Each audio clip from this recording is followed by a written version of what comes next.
morning and welcome to the Morning Express book review. Now, stories have been told of loss, of triumph, of recovery and victory. And today we are visiting such a story, but what makes it special is the person behind the story, because she is documenting her life. And that's why this morning we are reviewing Broken to be Made Whole by Winne, a story of strength, courage and recovery. Good morning.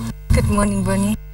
Winne, I was skimming your book, and I mean, the account you've detailed here is not something you read and it's disturbing. It's something that you don't wish upon someone else. Just take us through the journey of coming up with this book. Well, what made me write this book is an experience that changed my life, turned my life around. Right. I was pregnant and I was so excited. I was expecting my first baby, after being a career person for so long, always working and going to class, and finally there's this opportunity to become a mom. And right. At that time most of my friends were mothers, and I was feeling, oh my God, I'm left out. Right. I'm late, because my life before was just about school and work. And I was excited, and my background is that I come from a very poor family. So there was this aspect of planning, spending so much on the baby, and because I didn't want my baby to come into poverty. Right. And you wanted him or her to be well provided for. Exactly. Right. I didn't want him to have the kind of life that I had. And so I decided to move to this big house, spacious and everything. And with a baby room, of course. Exactly, right. And then the day I moved, my brothers came to help, and in the evening they went back and left me alone in the house. And I was just a few weeks before the due date. I turned into writing because I felt like an outlet for you. Yes, for right. me, I was just I was getting that anger and the frustration out of my heart. And eventually, initially I would write and type, and at the end of the day I would just delete everything because I felt it's out. And then after some time I started keeping the whatever I was writing. And one of my uncles saw one of my articles and said, by the way, you can get that published. And you see, for him it's like, oh, it's a good article. Yeah. And but for me, even as I gained a following, the people who are reading my articles did not know that what I was writing is actually what I was going through, because I was not personalizing so they thought it was a work of fiction, imagination. Exactly. And then one day, I had written so much. I was just told, just put it in a book. Give me my confidence. A big theme of your book is God coming through for you in the Yes. midst of all this. Yes. How did you get to that point where you realized, after all the anger, it was still God who was going to get you out of this? I think God was out to corner me, because personally the pain I was going through and the anger, I was out to run away from God, as far away from him as I could. But what happened is that after I lost my baby, after just a few weeks or a month or so, I lost my job, I lost my savings. I was conned and lost all my savings. The roof came down. Yes, I lost. I had just bought some property. I had to, it went just like that. And at the end of the day, I had nothing to my name. As in, 1 minute you're this, I was a general manager, you're this high career girl, and the next minute you have nothing to your name. And probably these losses that you faced financially, property-wise and career, could they have come because you stopped caring after the loss of your baby?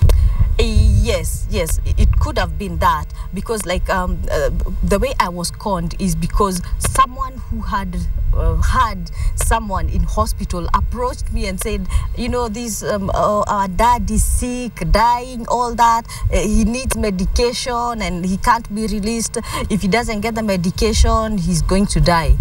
And I was like, okay, no one should go through what I'm going through. So I just gave away my money, as in just like that. No documentation, nothing. Part of your book, and on the front page here, it says a journey of loss, pain, brokenness, and restoration. Of course, restoration is the positive side of all this thing. Yes. And you also mentioned that what you're going through is a situation that countless women go through every single day. How do you connect your pain and your story to the many women who might be picking this book from the shelf? Okay, well, what happened after I wrote what I was going through? For me, when I was doing it, it wasn't even from a commercial point of view. I was just letting out, just saying, this is how I dealt with my loneliness. This is how I dealt with my anger with God and all that. And this is how I am strong. You know, having gone all through that, this is how I am strong. And so after the book was released, apparently women stocked the bookshop. I mean, they just went to the bookshops to buy the book, and I was getting calls, and many of them were saying, you know what, Winnie, you're telling my story. Right. I am married. I once had a stillbirth. I once had a miscarriage, and no one knows. No one knows the pain that I go through because, people tell me move on. You know, like you're only allowed to mourn for like a week or a week, and then life moves on. I mean. Yeah, life moves on. But what people don't know is that there are still women out there who are in so much pain. They don't have an outlet, because miscarriages, stillbirths, still hush. It's a hush thing in our society. We don't really open up about such things. And so for me to write this book, I was voicing so many other women's voice. I was telling the stories of so many other women, and that is why it became a story of healing, not just to me, but to so many other women, just to know that, you know what, it's okay. It's okay for you to be angry. It's okay for you to be confused. That is what all of us are going through. So when you reach that point, don't feel like you're alone. There are just so many of us who are going through it. It's just that society doesn't let us, announce. Bring it up. Winnie, there are lots of women who would want to read your book, and probably they're not Christians, and they would be going through such tough situations. What can they pick as lessons from the book, even if they don't profess the same faith as you? What they can pick is first of all, admission of pain, and the fact that they don't have to throw that pain at the back of their head. I mean, if you need to get healed, first of all you have to admit that you're in pain. Right. Come face to face with pain, and you reason together, and that is where healing begins. Healing begins when you admit that you're broken, that you're in pain, that you need help. Otherwise, if you just sit there and no one knows what you're going through, then that means that you're gonna be in pain for a long time. But when you're able to speak out and let the people around you know that, you know what, for you it may not be a big deal, but for me it's a big deal, so I need time to mourn my baby. I mean, it's so hard even in the offices whereby a woman has a miscarriage, and because they are not breastfeeding, the bosses expect them to come back to work the next week. To work, exactly. And it's painful. It's even more. Sometimes she even needs more time than that person who is breastfeeding, because she's fighting demons. She's fighting so many other things. One of the reasons I was so angry is because people was just telling me so many things that didn't make sense at that point, because as a society we think we are comforting someone, but actually we are making the matter worse. Because when you come to me and start telling me that I'm young and I'm young, I can get another baby, that is not the time to tell me that. That is the time to tell me, Winnie, I know you're in pain, and if you need to talk. That is not the time to go to someone and start talking. That is the time to listen to that person. Just let them talk, and maybe the healing will come in terms of them talking out. Right. Winnie, what is the story, the positive story out of all this? I mean, there's a lot of pain, but then at the end of the day, what is this great positive story of hope coming out of the book? Well, I wrote this book about 4 years ago. That's when I think it's been in the market for about 3 years. And in the book I said that I know one day I will be a mother.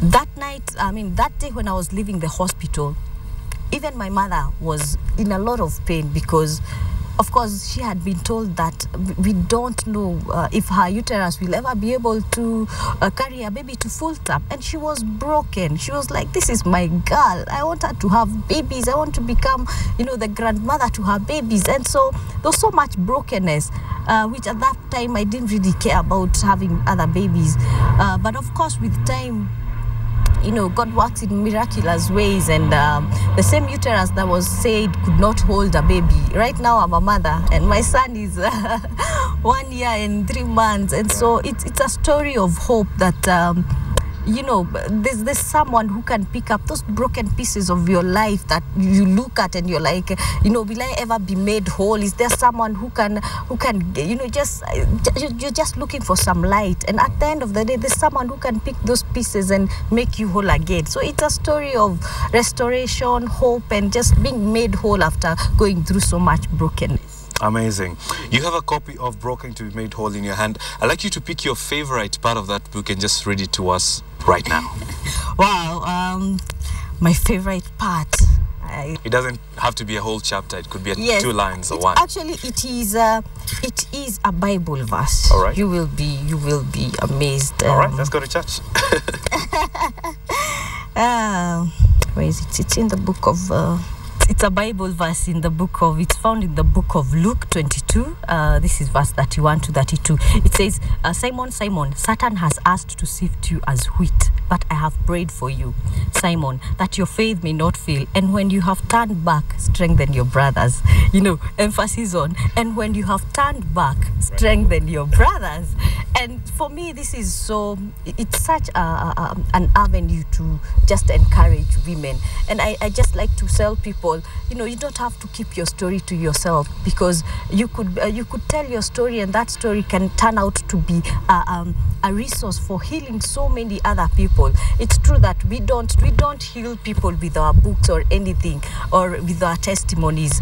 God is the ultimate healer. He is the source, and we are the resource. So people should not shy away from sharing their past, what they have gone through, and so that is why that is my favorite phrase in this book. After you have turned back, encourage your brothers. Let your pain become gain. Great. Winnie Thuku, author of Broken to be Made Whole. Asante sana. Thank you so much. Thank you so much.